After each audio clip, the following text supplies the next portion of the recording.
Apple has announced two new Mac Studios, M4 Max and M3 Ultra.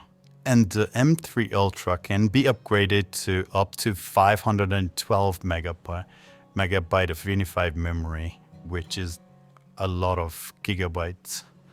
And the bandwidth is 819 gigabytes.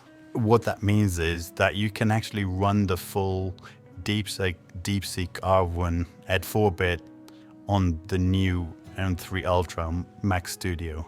So in this repository, there is about 88 files, and each file is about 4.8 gigabytes. So if we do the math, that comes to 422 gigabytes, and which still fits into the 512 gigabyte. And it seems the MLX community is already ready to run DeepSeek R1 on the new Mac Studio. The new Mac Studios is currently for pre-order and is available on the 12th of March.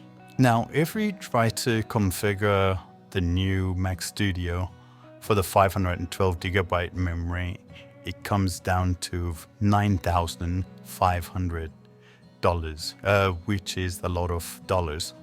From what I was able to gather on the internet is that for M4 Mac Mini, which has 10 GPUs, you can expect 5 tokens per second for a 32 billion model.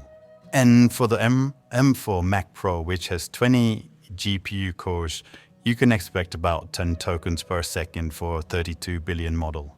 And for the M4 Max, which has 30 GPU cores, you can expect around 15 to 16 tokens per second for 32 billion model.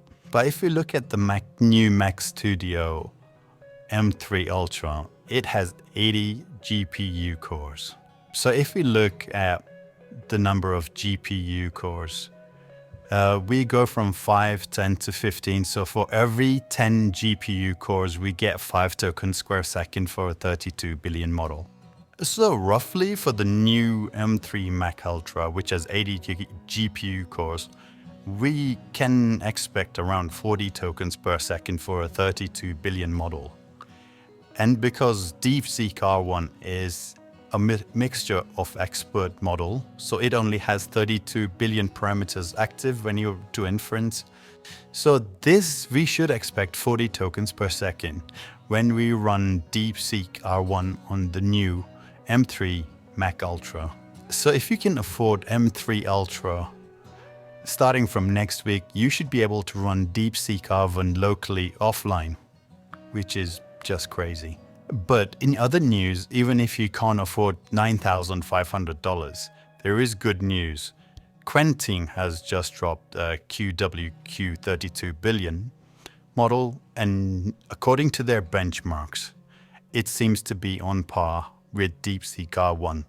So an AMI benchmark, it is on par with LiveCode Bench is slightly below, and LiveBench is slightly ahead. But you get the idea. So they're saying that the new QWQ32 billion model, you can get similar performance to R1.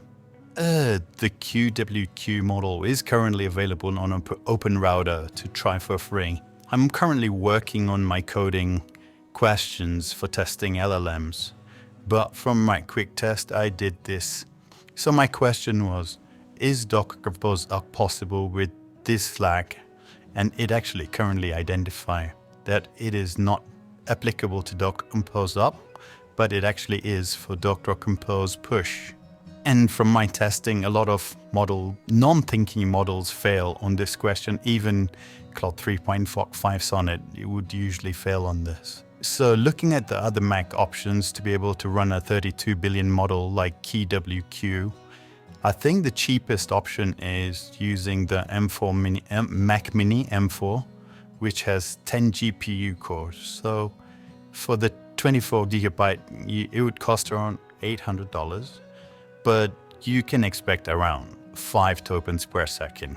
I think that is a bit low for a reasoning model. I think the next best Mac or option would be the 32 GPU core Mac Studio, the new one, M4 Mac, and that would cost you around $2,000. And you can, for the 32 GPU cores, you can expect around 15 tokens per second.